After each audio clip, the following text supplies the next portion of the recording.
বন্ধুরা, তো Pakistan cricket board finally decision নিয়েছে যে তারা টি-20 ওয়ার্ল্ড কাপ খেলবে। কিন্তু ভারতের সাথে যে ম্যাচগুলো রয়েছে, যেহেতু গ্রুপ এতে ভারত আর পাকিস্তান একসাথে রয়েছে, জানি না কেন হয়েছে এটা, যাই হোক, ভারতের সাথে কলম্বোয় 15ই ফেব্রুয়ারি যেই ম্যাচটা রয়েছে সেই ম্যাচটা পাকিস্তান খেলবে না। পাকিস্তানের গভর্নমেন্ট ডিসিশন দিয়ে দিয়েছে যে পাকিস্তান টি-20 ওয়ার্ল্ড কাপ খেলবে, কিন্তু ভারতের সাথে যেই ম্যাচগুলো রয়েছে সেগুলো তারা বয়কট করবে। আজ এই ভিডিওতে তোমাদের আমি বলবো যে এই বয়কটের ফলে পাকিস্তানের ক্রিকেট বোর্ডের কি কি ক্ষতি হতে পারে এবং এই ডিসিশন নেওয়ার কারণ কি এবং এর ফলে পাকিস্তানের কত টাকা লস হতে পারে। তো ভিডিওটাকে স্কিপ করো না, আর চ্যানেলটাকে ভালো লাগলে সাবস্ক্রাইব করে দিও। প্রথমে কিছুক্ষণ আগে, ঘন্টাখানিক আগে, পাকিস্তানের গভর্নমেন্টের অফিসিয়াল টুইটার অ্যাকাউন্ট থেকে বলা হয়েছে যে পাকিস্তান ক্রিকেট বোর্ড টি-20 ওয়ার্ল্ড কাপ অংশগ্রহণ নেবে, কিন্তু তারা ভারতের সাথে যেই ম্যাচগুলো রয়েছে সেগুলো তারা খেলবে না। কারণ কি ছিল? কারণ ছিল বাংলাদেশ টি-20 ওয়ার্ল্ড কাপ থেকে যেহেতু বাইরে চলে গেছে, তার জায়গায় স্কটল্যান্ডকে নেওয়া হয়েছে। সেই কারণের জন্য ভাইচারা দেখানোর কারণে পাকিস্তান ক্রিকেট বোর্ড টি-20 ওয়ার্ল্ড কাপ বয়কট করেনি, কিন্তু তারা ভারতের সাথে ম্যাচ বয়কট করেছে। কারণ পাকিস্তানের সরকার বা পাকিস্তানের ক্রিকেট বোর্ড এবং পাকিস্তানের মানুষ এবং বাংলাদেশের মানুষ মনে করে যে আইসিসিকে ভারত চালায়। কারণ তাদের এই মনোভাব, কারণ আইসিসির ডিসিশন ছিল যে বাংলাদেশ যদি ভারতে না খেলতে আসে তারা টি-20 ওয়ার্ল্ড কাপ থেকে বাইরে চলে যাবে এবং তাদের উপর ক্রিকেটের নিষেধাজ্ঞা আসবে এবং আরও অনেক আর্থিক ক্ষতি হবে।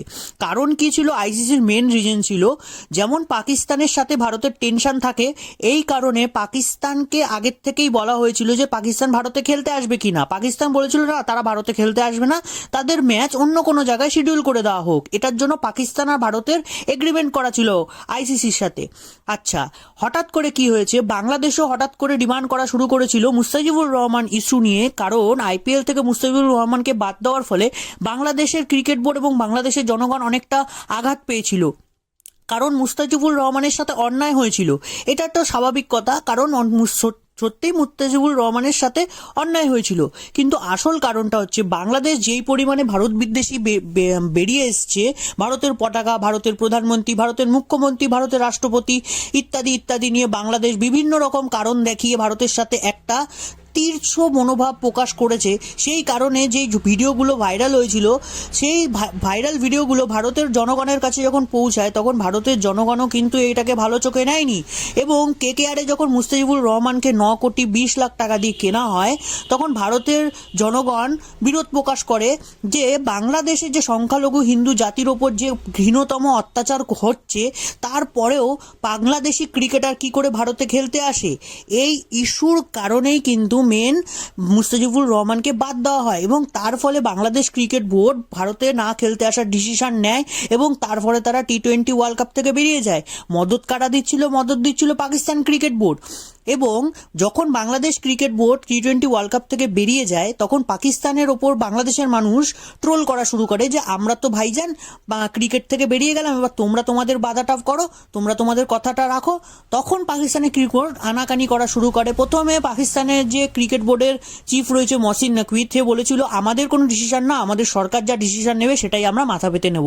ওখানকার সরকার ডিসিশন নিয়েছে যে ভারতের সাথে ম্যাচ তারা খেলবে না, ভারতের ম্যাচগুলো তারা পাকিস্তান বয়কট করবে। এর ফলে কি হতে পারে? এর ফলে পাকিস্তান ক্রিকেট বোর্ডের একটা বড়সড় আর্থিক ক্ষতি হবে। কারণ আমরা জানি পাকিস্তানের মালি হালাত, মানে পাকিস্তানের আর্থিক অবস্থা অতটা ভালো না, পাকিস্তানের ক্রিকেট বোর্ডের অবস্থাও খুবই খারাপ। তো এখানে যারা স্পন্সরশিপ যারা নিয়েছে, মানে যেগুলো স্পন্সর ভারত আর পাকিস্তানের ম্যাচ দেখানোর জন্য যারা ব্রডকাস্টিং রাইট নিয়েছিল, তাদের একটা বড় ক্ষতি হবে। এবং পাকিস্তানের ভবিষ্যতে যে কোনো ম্যাচ বা যে কোনো ইন্টারন্যাশনাল টুর্নামেন্টের জন্য যে ব্রডকাস্টিং রাইটগুলো রয়েছে সেগুলোর কিন্তু ব্রিডিং আসবে না। এর ফলে পাকিস্তানের একটা বিশাল অঙ্কের আর্থিক ক্ষতি হবে। এবার আসি আইসিসির ব্যানে। আইসিসি কিন্তু পাকিস্তানকে প্রথমেই ওয়ার্নিং দিয়েছিল যে তোমরা যদি টি-20 ওয়ার্ল্ড কাপে এই সমস্ত কোনো নাটক করো তাহলে কিন্তু তোমাদের ওপর একটা এফেক্ট আসবে যে কোনো বিদেশি প্লেয়ার তোমাদের কাছে কিন্তু খেলতে আসবে না, মানে আইসিসি বিদেশি প্লেয়ারদের ব্যান করে দেবে পিএসএল খেলার জন্য। এবং পাকিস্তান যে আন্তর্জাতিক টিমগুলোর সাথে খেলে সেই খেলাগুলোও কিন্তু বন্ধ হয়ে যেতে পারে। আইসিসি কিন্তু ওয়ার্নিং দিয়েছে, কারণ পাকিস্তানের একটা কালো রেকর্ড আছে। শ্রীলঙ্কার টিমের সাথে পাকিস্তানে কি হয়েছিল সেটা আমরা সবাই জানি। তো এই কারণগুলোর জন্যই কিন্তু পাকিস্তানের ক্রিকেট বোর্ডের প্রতি একটা আঘাত আসতে চলেছে। তোমরা ভিডিওটাকে পুরো দেখে নিয়েছো, ওর চ্যানেলটা যদি